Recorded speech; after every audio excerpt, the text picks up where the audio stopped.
আসসালামু আলাইকুম রহমতুল্লাহি ওবরকাতুহু। সম্মানিত দর্শক, শেখ হাসিনার দেশে ফেরার সিদ্ধান্ত ঢাকা এবং দিল্লির মধ্যে নানা রকম জটিলতা তৈরি করেছে। একই সঙ্গে আওয়ামী লীগ এবং বিএনপির মধ্যে যে সম্পর্ক, সেই সম্পর্কটা অনেকটা মুখোমুখি জায়গায় পৌঁছে গিয়েছে। অন্যদিকে জামাত, এনসিপি অর্থাৎ সরকার বিরোধী যে দলগুলো রয়েছে, এই সময়টিতে শেখ হাসিনার দেশে ফেরার ব্যাপারে এবং আওয়ামী লীগের ব্যাপারে তাদের যে গত ২ বছরের অনমনীয় ভূমিকা, সেই অনমনীয় ভূমিকাটা কেমন যেন ১৮০ ডিগ্রি অ্যাঙ্গেলে উল্টে গেছে। সরকার বিরোধী যে সকল শক্তি রয়েছে, তাদের যারা শীর্ষ নেতৃবৃন্দ রয়েছেন, তারা অনেকটা স্যাটায়ার করে শেখ হাসিনাকে বলার চেষ্টা করছেন, "আপনি আসুন, আপনাকে যেখানে পাবো সেখানেই আপনার যে মৃত্যুদণ্ড রয়েছে সেটি কার্যকর করা হবে", ইত্যাদি, ইত্যাদি নানা রকম। কিন্তু সাংগঠনিকভাবে তারা চাচ্ছে, এখানে কৌশল করছে। কৌশলটা হলো যে আওয়ামী লীগকে এবার বিএনপি সরাসরি মোকাবেলা করুক। এ কারণে গত ২ বছরে এখানে যে বিষয়গুলো হয়েছে সেটা হলো আওয়ামী লীগের বিরুদ্ধে যত মামলা হয়েছে, মোকদ্দমা হয়েছে, বলতে গেলে তার শতভাগ মামলা মোকদ্দমা করেছে বিএনপির লোকজন। এবং তারা এই কাজগুলো করে যথেষ্ট চাঁদাবাজি করেছে, অর্থবৃত্তের মালিক হয়েছে এবং আওয়ামী লীগের পরিবারকে জিম্মি করে রাজনৈতিক, অর্থনৈতিক, সামাজিক ফায়দা লুট করেছে। আর অন্যদিকে ৩২ নম্বর ভাঙা, তারপর বিভিন্ন জায়গাতে আওয়ামী লীগের লোকদের উপর মব করা, এরকম কিছু ঘটনাকে, যেগুলোকে সাধারণত জামাত এবং এনসিপি বিচ্ছিন্ন ঘটনা বলছে, কিন্তু এগুলোকে ক্যাপিটালাইজ করে এমনভাবে প্রচার করা হয়েছে যে গত ২ বছরে আওয়ামী লীগের উপর যত অন্যায় হয়েছে, অবিচার হয়েছে, তা আসলে জামাত করেছে, এনসিপি করেছে। এদিকে তৃণমূলের খবর, ঢাকার যারা আছেন লোকজন তাদের কথা আলাদা, কিন্তু তৃণমূলের খবর হলো অবস্থা দৃষ্টে যারা পলিটিক্যাল লোকজন রয়েছেন বিএনপি এবং জামাতে, তারা সবাই আওয়ামী লীগের যারা নিরীহ ভোটার রয়েছেন তাদের সঙ্গে একটা সমঝোতা সম্পর্ক তারা তৈরি করেছিলেন বিগত নির্বাচনকে সামনে রেখে। আর এখন বলতে গেলে আওয়ামী লীগের লোকজন তারা তাদের মতো করে বুক ফুলিয়ে চলছেন বিভিন্ন জায়গাতে। অন্যদিকে বিএনপি, জামাত এবং এনসিপির মধ্যে যে বিরোধ, যে বন্ধুত্ব, এটা অনেকটা গুপ্ত। মানে তাদের মধ্যে আসলে সমঝোতা নাকি শত্রুতা, তাদের মধ্যে বন্ধুত্ব নাকি বৈরিতা, এটি বোঝা যাচ্ছিল না। কিন্তু সাম্প্রতিক কিছু কর্মকাণ্ডে যেটা মনে হচ্ছে সেটি হলো বিএনপি, জামাত, এনসিপির যে সম্পর্কটি পয়েন্ট অফ নো রিটার্নে চলে গেছে। বিশেষ করে জুলাই সনদ বাস্তবায়ন, সংবিধান সংশোধন, ডক্টর মোহাম্মদ ইউনূসকে রাষ্ট্রপতি পদে বসানো, তারপর আলী রিয়াজ কমিশনের যে সংস্কার প্রস্তাবগুলো ছিল সেগুলো তাদের মতো করে, অর্থাৎ এনসিপি এবং জামাতের মতো করে, ডক্টর ইউনূসের মতো করে সেগুলো বাস্তবায়ন করা, এই কাজগুলো বিএনপি আসলে করতে চাচ্ছে না। দ্বিতীয়ত, ডক্টর মোহাম্মদ ইউনূসের যারা লোকজন ছিলেন তাদের একটা বিরাট অংশ যারা প্রো বিএনপি ছিলেন, বিএনপি তাদেরকে ক্যাপিটালাইজ করে ফেলেছে, তাদেরকে নিয়ে নিয়েছে। এবং এই যে তাদেরকে নিয়ে নেওয়া, এটা জাস্ট বড় উদাহরণ দিলেই বুঝতে পারবেন। যেমন ডক্টর মোহাম্মদ ইউনূসের একেবারে দক্ষিণ হস্ত, যাকে বলা হতো সরকারের মুখপাত্র, বিকল্প উজিরে আজম জনাব শফিকুর রহমান, প্রেস সেক্রেটারি। আপনারা জানেন যে তিনি অতি সম্প্রতি একটি পত্রিকার সম্পাদক হয়েছেন। সেই পত্রিকার মালিক কি আপনারা জানেন? সেই পত্রিকার মালিক হলেন জনাব Gorky, Anis Ahmed Gorky, MGS গ্রুপের মালিক। এবং আনিস আহমেদ গোর্কি জনাব তারেক রহমান সাহেবের সবচেয়ে ঘনিষ্ঠ বন্ধু। মানে তারেক রহমান সাহেবের যে কজন বন্ধু রয়েছেন তাদের মধ্যে অল্প কয়েকজন বন্ধু রয়েছেন, তার মধ্যে সবচেয়ে অভিজাত, ব্লু ব্লাড এবং সবচেয়ে ধনী যে মানুষটি, তিনি হলেন এই আনিস আহমেদ গোর্কি, এমজিএস গ্রুপের মালিক। এই গোর্কির মালিকানাধীন পত্রিকাটি জনাব শফিক তিনি সম্পাদক হিসেবে দায়িত্ব গ্রহণ করেছেন। এবং আপনি দেখেন যেদিন থেকে তিনি এই দায়িত্ব গ্রহণ করেছেন এবং বিএনপি যেদিন থেকে ক্ষমতায় এসছে সেদিন থেকে জনাব শফিক তিনি আগের মতো করেই, অর্থাৎ ইনুস জামানাতে যেভাবে কথা বলেছিলেন ঠিক সেই ভাষাতে তিনি কথা বলছেন। এর বাইরে অন্যান্য যারা আছেন, যারা অনেকটা প্রো বিএনপি ছিলেন অনেক আগের থেকেই, তারাও মোরাললেস কিন্তু বুক ফুলিয়ে ঘোরাফেরা করছেন। আমি কারো নাম বলে বড়ও করতে চাচ্ছি না, ছোট করতে চাচ্ছি না। অন্যদিকে ডক্টর মোহাম্মদ ইউনূসের প্রতি জামাত এবং এনসিপি তাদের যে একেবারে দ্বিধাহীন সমর্থন ছিল, অন্ধের মতো তাদের বিশ্বাস ছিল, ঠিক সেই বিশ্বাসের মূল্যের যে জায়গাটি, সেই জায়গাটিতে এখন জামাত এবং এনসিপি নিজেদেরকে বেকুব মনে করছে, অসহায় মনে করছে, দুর্বল মনে করছে। রাজনীতিতে যখন এইরকম একটা হাহাকার তৈরি হচ্ছে, যারা ক্ষমতা পেয়েছে তাদের এক ধরনের হাহাকার, এবং যারা ক্ষমতা পেয়েছে তারা এখানে তিনটা ভাগে বিভক্ত করে দিয়েছে। ডক্টর মোহাম্মদ ইউনূস জামাত এনসিপির যে সম্পর্ক, সেই সম্পর্কটি ভেঙে গেছে। ইউনূস সাহেবের যে লোকজন ছিল তাদের একটা বিরাট অংশকে নিষ্ক্রিয় করে দেওয়া হয়েছে, অন্য অংশটিকে বিএনপি আপন করে নিয়েছে। আর জামাতের মধ্যে একটা হতাশা, আতঙ্ক এবং ভয় ঢুকিয়ে দেওয়া হয়েছে।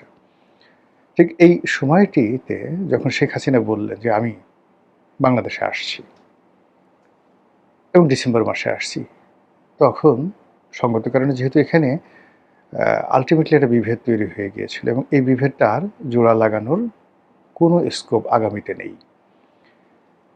তো সেই অর্থে সরকার, বিএনপির যারা সহযোদ্ধা রয়েছেন তাদের সাথে যমুনাতে বৈঠক করেছেন, খাওয়া দাওয়া করেছেন, আনাকুম জানাকুম সালাম আলাইকুম এরকম কথাবার্তা সেখানে হয়েছে। অনেকে গিয়ে অনেক বড় বড় দাবি দেওয়া পেশ করেছেন, অনেকে সরকারের মন্ত্রী এমপি হতে চেয়েছেন, আরও ইত্যাদি নানা কিছু, কিন্তু কাজের কাজ কিছুই হয়নি। এর কারণ হলো যারা গিয়েছিলেন আসলে তাদের মানে ওইরকম সাংগঠনিক ভিত্তি, পরিচিতি, সামাজিক যে কানেক্টিভিটি বা যাকে বলা হয় সুনাম সুখ্যাতি, বলতে গেলে একমাত্র মাহমুদুর রহমান মান্না ছাড়া অ্যাজ এ পার্সন ওখানে ওইরকম কেউ নেই যিনি কোনো একটা সচিবালয়ে টেলিফোন করবেন, বাংলাদেশে কোনো একটা ডিসিকে টেলিফোন করবেন, কোনো একটা জেলা শহরে একা একা যাবেন এবং সেখানে কেবলই মাত্র তার রাজনৈতিক ক্যারিয়ারের কারণে সম্মানিত হবেন, মর্যাদা পাবেন। কেউ তাদেরকে ভুয়া ভুয়া বলবে না, কেউ তাদেরকে অমুক চোর বলবে না, অমুক মানে তাদের এখন দেখেন যে এই সরকারের সাথে বন্ধুত্বের বেশে তাদের কাছাকাছি আছে বা কাছাকাছি বাইরে চলে গেছে, এরকম প্রায় সবারই এক একটা উপাধি আছে, বিভিন্ন রকম বাজে বাজে উপাধি আছে। তো সেই মানুষগুলো শূন্য শূন্য শূন্য একত্র করলে যেমন জিরো হয়ে যায়, অথবা মাইনাস মাইনাস মাইনাস যদি একত্র করেন তাহলে যেভাবে মাইনাসের সংখ্যাটা বাড়ে, তেমনি যমুনাতে যারা শেখ হাসিনার বিরুদ্ধে যদি জনমত গঠন করা, রাজনৈতিক শক্তি গঠন করা, এই উদ্দেশ্যে যমুনার সেই বৈঠকটি হয়ে থাকে প্রধানমন্ত্রীর নেতৃত্বে, তাহলে এখানে শূন্য শূন্য শূন্য হয়েছে অথবা মাইনাস মাইনাস মাইনাস হয়েছে। অন্যদিকে জামাত যারা আছে তারা আসলে কি করছে এটা সরকার জানে না, আমরাও জানি না। বহু আগে একেবারে ঠিক 2024 সনের দিকে আমার কাছে মনে হয়েছিল যে আগামীতে যে রাজনৈতিক মিত্রতা হবে, সেই মিত্রতা হবে জামাতের সঙ্গে আওয়ামী লীগের। আবার বিশ্বাস করেন এই কথাগুলো আমি এই ইউটিউবে বহুবার বলেছি। জামাতের সঙ্গে দিল্লির কানেকশন, জামাতের সঙ্গে আওয়ামী লীগের কানেকশন, এই কথাগুলো 2024 সনের সেপ্টেম্বর অক্টোবর মাসে বলেছি। আজকের দিনে এটার যে রূঢ় বাস্তবতা, এটা আমি না, স্বয়ং প্রধানমন্ত্রী বা বিএনপির যারা শীর্ষ নেতৃবৃন্দ রয়েছেন তারা এইরকম যাকে বলা হয় কথা বলাবলি করছে। ঠিক সেই সময়টাতে শেখ হাসিনা বাংলাদেশে আসতে চাচ্ছেন। এটা নিয়ে আওয়ামী লীগের মধ্যে একটা মিশ্র প্রতিক্রিয়া দেখা দিয়েছে।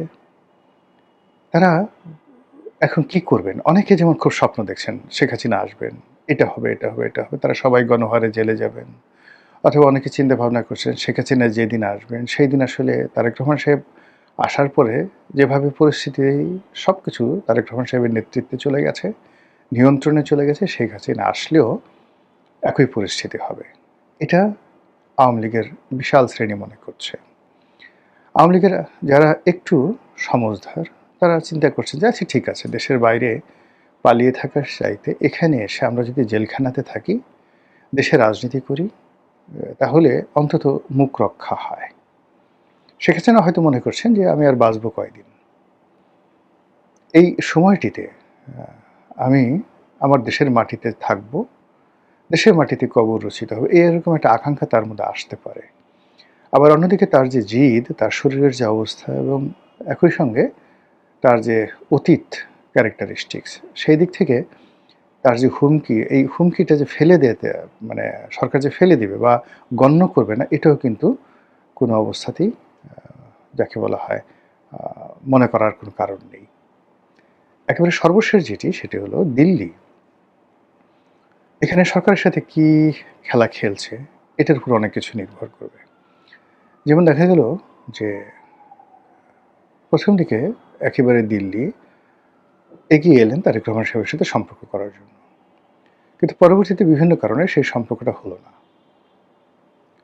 তারপর চীন ভ্রমণের পরে সেই পরিস্থিতি একেবারে ইনুস জমানার মতো চলে গেল। আবার সাম্প্রতিক সময় দিল্লি আবার তারেক রহমান সাহেবকে সেপ্টেম্বর মাসে দিল্লি ভ্রমণের বিমস্টেক উপলক্ষে দিল্লি ভ্রমণের আমন্ত্রণ জানিয়েছেন। ইতিমধ্যে অন্তত বাংলাদেশের যে বিষয় নিয়ে দিল্লি এবং ওয়াশিংটন যে একত্র হয়ে গেছেন, ডোনাল্ড ট্রাম্প এবং মোদির মধ্যে হাজারো বিরোধ থাকা সত্ত্বেও বাংলাদেশের প্রশ্নে তারা ঐক্যমত্য পোষণ করছেন, এটা প্রায় নিশ্চিত।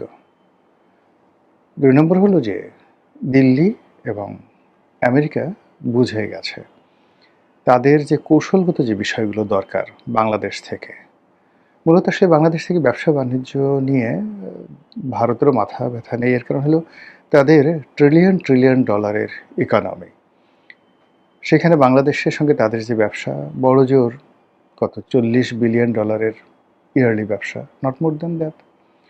আমেরিকার সাথে আমাদের ব্যবসা বাইলেটারাল কত হবে, খুব অল্প, বড় জোর $20 বিলিয়ন ব্যবসা। এর মধ্যে আমরা এক্সপোর্ট করি কত আর তারা ইম্পোর্ট করে খুব অল্প। তারা ইম্পোর্ট করে তারা এক্সপোর্ট করে খুব অল্প, আমরা এক্সপোর্ট করি অনেক বেশি। কিন্তু আমেরিকার ইকোনমির সাইজে এটা একটা পিনাটও না, সর্ষে দানা। তো কাজে এখানে ব্যবসা বাণিজ্য টাকা পয়সার চাইতে মিলিটারি অ্যাসপেক্ট এবং যেটাকে বলা হয় ভূ রাজনীতির যে গোলকধাঁধা, কৌশলগত দিক, এটা বেশি গুরুত্বপূর্ণ, বিশেষ করে চীনকে মোকাবেলা করার জন্য। এবং আমেরিকার যে ইন্দো প্যাসিফিক নীতি এবং একই সঙ্গে মায়ানমার অ্যাক্ট বা বার্মা অ্যাক্ট, একই সঙ্গে দিল্লির 7 সিস্টার এবং চীনকে মোকাবেলা, এই 3টি বিষয়ে তারা বুঝে গেছে যে কৌশলগতভাবে পার্টনার হিসেবে বিএনপি তাদের কাছে শক্তিশালী নাকি আওয়ামী লীগ তাদের কাছে গুরুত্বপূর্ণ শক্তিশালী পার্টনার। 2 নম্বর হলো যে তাদের স্বার্থ স্ট্রংলি রক্ষা করার ক্ষেত্রে শেখ হাসিনা সক্ষম না তারেক জিয়া সক্ষম। অন্যদিকে জঙ্গিবাদ দমন, যেটিকে আমরা ফান্ডামেন্টালিজম বলি, এই ব্যাপারে ভারতের আতঙ্ক চরমে, আমেরিকার আতঙ্ক চরমে। তো সেই ব্যাপারে আওয়ামী লীগ এবং শেখ হাসিনার সঙ্গে আমেরিকা এবং দিল্লির যে সম্পর্ক, সেই সম্পর্কটি কোনো অবস্থাতেই বর্তমান বিএনপির নেতৃত্ব স্পর্শ করতে পারবে না। তো সেই দিক থেকে ফাইনালি একবার সামনে টেনে, অর্থাৎ মাছ যেভাবে শিকার করে, আপনি মাছ বড়শি গিলে ফেলেছে, এখন একবার তাকে ছেড়ে দেন, একবার টানেন, এভাবে একটা সময় সে রক্তাক্ত হবে, দুর্বল হবে এবং পরবর্তীতে আপনি তাকে উঠিয়ে একদম সুন্দর করে ফ্রাই করে খেয়ে ফেলবেন। এইভাবে সরকারকে টানা হেঁচড়া আমেরিকা করছে, তারপর ভারত করছে, আইএমএফের মাধ্যমে করছে, বিশ্ব ব্যাংকের মাধ্যমে করছে, দিল্লির কূটনীতির মাধ্যমে করছে, যেটিকে আমরা সাউথ ব্লক বলি, তার মাধ্যমে করা হচ্ছে, সিআইয়ের মাধ্যমে করা হচ্ছে, রয়ের মাধ্যমে করা হচ্ছে। আবার এই যে বাংলাদেশে বিভিন্ন জায়গাতে যে বোমা পাওয়া যাচ্ছে, এর মাধ্যমেও সরকারের যে এনার্জিটা নষ্ট করে দেওয়া হচ্ছে। আর এই যে এনার্জিগুলো যখন নষ্ট হতে হতে সেপ্টেম্বর অক্টোবরের দিকে এই এনার্জি আরও নষ্ট হয়ে যাবে। ঠিক সেই সময়টাতে শেখ হাসিনার বাংলাদেশে আগমন নিয়ে দিল্লি যে কী খেলা খেলবে, সেটা আমরা এখনো পর্যন্ত আন্দাজ করতে পারছি না। মহান আল্লাহ আমাদের সবাইকে হেদায়েত দান করুন এবং হেফাজত করুন। আসসালামু আলাইকুম ওয়া রাহমাতুল্লাহি ওয়া বারাকাতুহু।